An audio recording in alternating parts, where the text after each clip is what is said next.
by state what the constitution of the Cameroons is when it comes to people living together.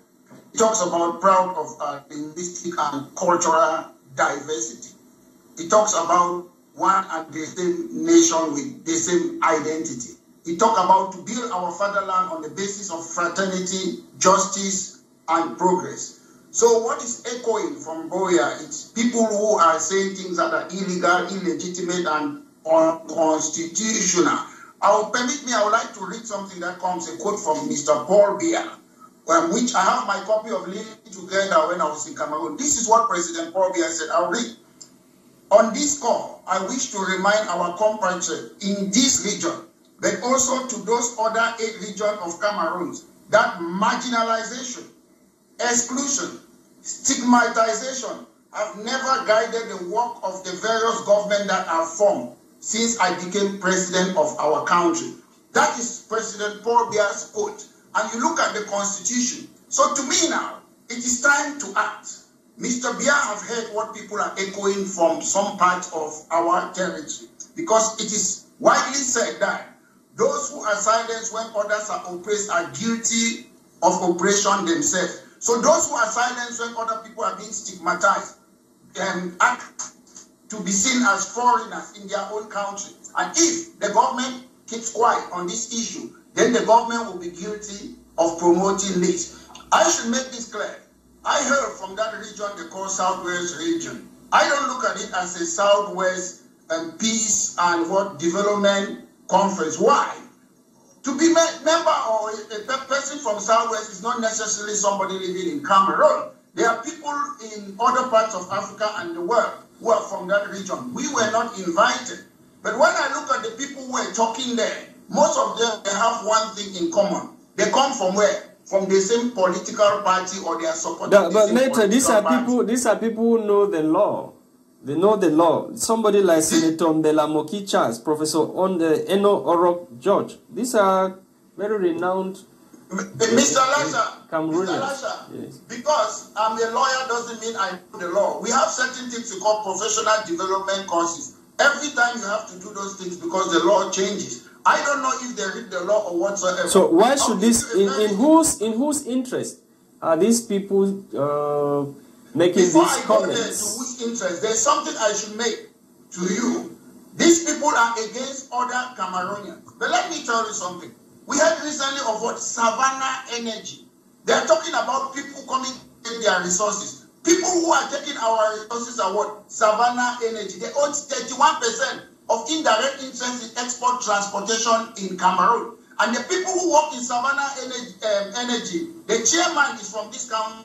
He's called Steve Jenkins. The vice chairman is from UK. If you look at their profit, they are the ones benefiting from them. You're attacking people who are not benefiting from our natural resources. You go to Glencoe again. Glencoe made 34 billion US dollars. And they handed 7.1 billion dollars. They handed it to their shareholders. And what do Glencoe do? Commodities, cocoa, sugar, oil, gold, diamond. They are the one benefiting. You are blaming people from other parts of Cameroon who are not gaining anything from our natural resources. So you might say, these people, they know the law. They don't know the law. They don't even know the people who are benefiting from our natural resources. It is the foreigners, when I mean foreigners, people in the UK, America, and other European countries. We, as indigenes in that geographical space called Cameroon, we don't benefit anything from there. But let me tell you, as you say, who is benefiting from what they are doing?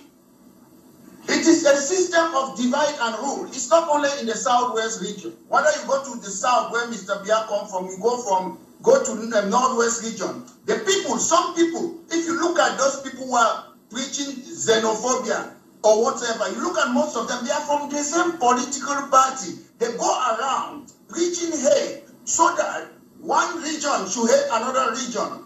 This is my conclusion, what I will tell you. In Cameroon, in Northwest and Southwest region, we have one thing in common. Common education, common judicial system, common heritage. We have more in common. So I'm calling on the people of the Northwest and Southwest region, ignore these people. They don't represent us. When I think about Biya, where I grew up, I think about who? I think about Mr. Orume, who was a mathematician. I think about Mr. B, who used to work in local government. I think about John Vega, who was a surveyor. I think about Justice Endeli and Dr. Endeli. I think about Commissioner Fokum. I think about Lawyer Koti. I think about Mr. Lebaga. That is the Boya. That is the Fako I grew up with. Some people have come in, they have followed a new system to stigmatize people and destroy the civilized place that I grew up. They will never succeed. Let me tell you, the people of Southwest region are nice and good people. And if people are looking to promote themselves, to spearhead themselves, so that Yaoundé should be happy, it will not work. And if you look at Kumba, Kumba had what? Fire, a governor who was not, a mayor who was not even a Cameroonian. If you look at Tico, we have a Bali man, Mr. Fombo, who was Tico. When I was a child, Paul Biya was mayor of Tico. And we have other people from other parts, Northwest region, who are elected representatives in the Southwest region. So let's ignore these people. Let's ignore these people who are looking for their personal gains and focus. We are the civilized people of Northwest and Southwest. We have more in common than what divides us. Thank you, Maitre.